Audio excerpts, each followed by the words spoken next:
Então, como é que a gente desenvolve virtudes nobres nos nossos filhos? Esse é o tema do programa Adoração em Família de hoje.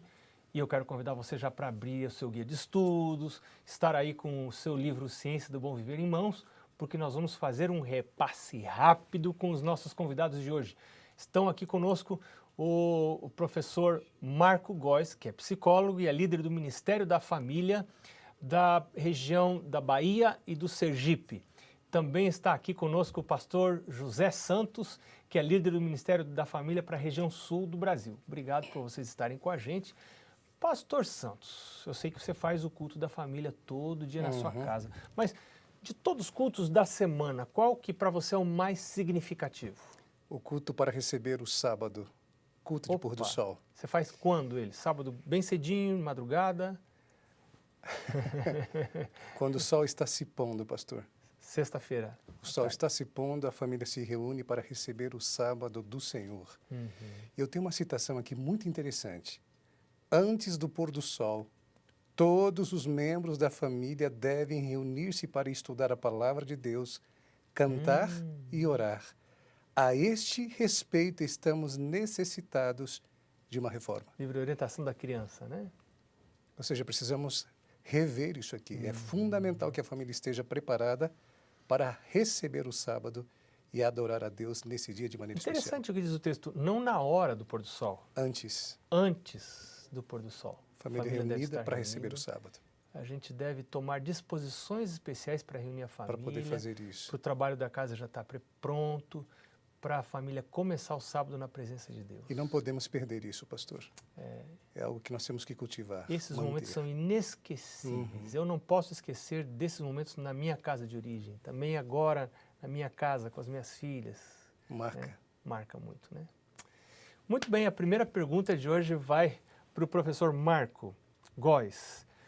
O que devem fazer os pais se querem que as restrições tenham mais aceitação por parte dos filhos? Porque a gente tem que ter restrições em casa, tem que ter regra, limite e tal.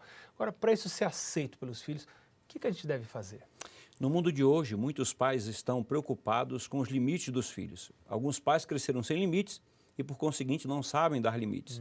E alguns pensam que têm que ler muitos livros, fazer muitos cursos e esquecem que o método mais apropriado é o amor. Os filhos devem se sentir amados. O amor desenvolve a confiança e o desenvolvimento da confiança levam os filhos a considerar aquilo que os pais falam para eles. Agora, tem gente que acha que amar os filhos é deixar eles fazerem tudo o que querem, né? Que é outro erro. Meus filhos, então deixa eu fazer tudo o que quero. E se eu ponho limites, então é porque eu não amo.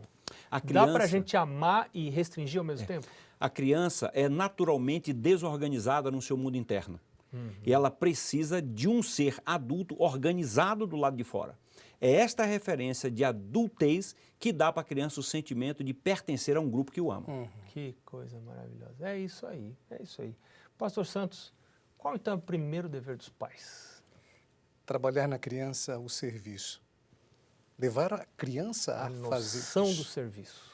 E é tão interessante, pastor, porque se ela adquire esse hábito, ela vai também oferecer esse serviço a Deus, trabalhando no preparo de um povo para a volta de Jesus a esta terra. O serviço que eu desenvolvo em casa, depois eu vou utilizar lá fora. Isso quer dizer o seguinte, se você analisar a vida dos maiores missionários que a igreja já teve, se você for procurar na infância deles, os pais ensinaram a servir.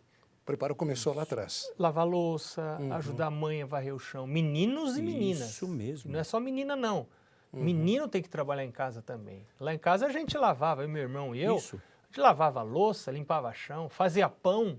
Aprendemos a fazer pão. E a missão vai ser algo que ele já está acostumado a fazer. O serviço é algo que já faz parte da vida dele. Internalizou isso. Verdade. A terceira pergunta tem meio a ver com isso. Por que é importante ensinar a criança a apreciar o trabalho em casa? Ouvindo você falar de que fazia coisas em casa, eu também lembrei que eu fazia coisas em casa. Eu lavava louças em casa e fazia outros serviços. E hoje, uma das coisas que eu mais gosto de fazer em casa, no meu servir ao meu cônjuge, servir a minha esposa, é lavar louça. Amém. Eu gosto de lavar louça. Eu convidar você para ir lá para minha casa uns dias. Lavo com o maior prazer. Mas isso é muito importante. Sabe, essa vida de serviço vai acabar afetando O no relacionamento. futuro até o próprio casamento. Vai. Porque quem aprendeu a trabalhar lá na casa do pai e da mãe, depois aprender a trabalhar Vai ser comum. no casamento. Sim. Será para ele comum. É, Não é uma obrigação, vai ser comum para vai ele. ser comum. E não é algo que o desmerecerá ou a desmerecerá. Não É vai- algo que faz parte do caráter. Não servir. vai fazer reclamando. Agora, pastor José, quais são os prejuízos da leitura de romances ou conto de fadas e mitos também, né? E quem está por trás desse tipo de literatura? Boa pergunta, pastor. Isso acaba comunicando uma falsa ideia da vida, correto? Verdade. E Satanás utiliza isso para desviar a mente do ser humano da palavra de Deus. Você entende? A gente pode ver agora aí esses livros aí de 600, 700 páginas que são lidos assim, ó, com toque de caixa. Uma noite uma menina lê um livro desse. Ou seja, o Satanás colocando na mente de nossos jovens mentira, entende? Desviando a mente desses adolescentes e jovens da palavra de Deus. Há uma atração nessa literatura que ultrapassa o forte. natural. Há algo sobrenatural, mas do lado do poder das trevas. Não é verdade? Harry Os pais que Potter e outros. permitem ou incentivam a leitura, esse tipo de leitura, ou se colocam filhos em escolas que incentivam esse tipo de leitura, eles vão ter sérios problemas depois com a vida espiritual dos filhos. Tem algo muito importante aí que os pais devem considerar, que as famílias devem considerar. Há uma tríade de formação do caráter. Família, igreja e escola. Pais que descuidam da educação escolar dos filhos, colocando filhos em escolas que não têm princípios bíblico-cristãos, estão colocando os filhos num terreno perigoso, num terreno de Satanás. E todo esse conjunto de literatura que não condiz com a verdade tem o objetivo de dominar a mente para as coisas ruins. E é por isso, para proteger os nossos filhos, que a Igreja Adventista tem uma rede de escolas com essa visão de apenas apresentar aquilo que vai conduzir a Deus, a palavra de Deus, não é verdade? A quinta pergunta: como pode alguém tornar-se um poderoso instrumento de Deus para a conversão do cônjuge dos filhos? Esta é uma pergunta fantástica porque não há uma pessoa que tenha e professe uma fé cristã que não tenha desejo que o seu cônjuge professe a mesma fé que Pois é, a ela. gente pode estar falando agora com alguém aí que está triste porque o marido não vai junto à igreja, não quer saber de Deus, ou a esposa não quer saber de Deus. Como é que faz? A pessoa fica pensando que tem que fazer 200 estudos, levar para vários encontros. Ficar pregando o dia inteiro, você vai se perder. e fica porque ofendendo, Jesus vai você não voltar vai. e você não vai para a igreja, não guarda sábado. Você não me ama e tudo mais. Eu vou sozinho para o céu. É. O que é que eu vou fazer lá? Então, qual é o segredo? Abnegação. E a palavra abnegação nós poderíamos ampliar um pouco mais, dizendo testemunhe. Em vez de você falar, em vez de você encher a cabeça do outro com tantas informações, seja um testemunho vivo dentro Viva da a vida casa. cristã, de Viva a vida amor, cristã. de negação dos seus próprios desejos, de serviço. Tá Viva uma falando vida de serviço. né? Isso é o maior testemunho que se pode dar para a conversão de um cônjuge, segundo o texto que a gente leu aqui. Pastor José, por que as provas e tentações não podem ser consideradas evidências de que Deus não está conduzindo a vida da gente?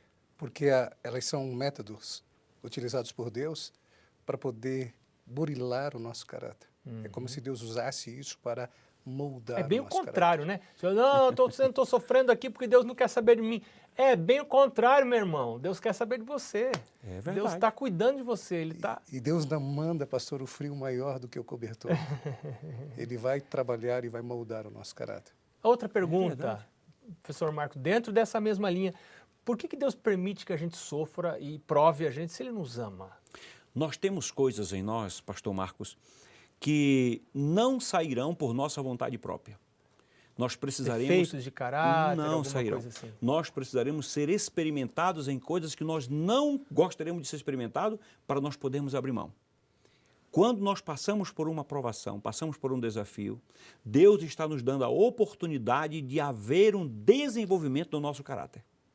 Coisas que eu gosto, que eu não deixaria por vontade própria, Deus permite que haja ali uma provação, um desafio, sofrimento. para que eu possa então... Ou seja, o joalheiro não vai pôr no esmeril uma pedra que não tem valor. Não vai, não vai. É.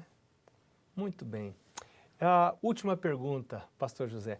Que verdade precisa ser aceita por aquelas pessoas que queriam encontrar significado no seu emprego? Você viu, tem gente que sempre acha que esse emprego não é para mim, não gosto do trabalho que eu estou fazendo agora, não foi eu que escolhi.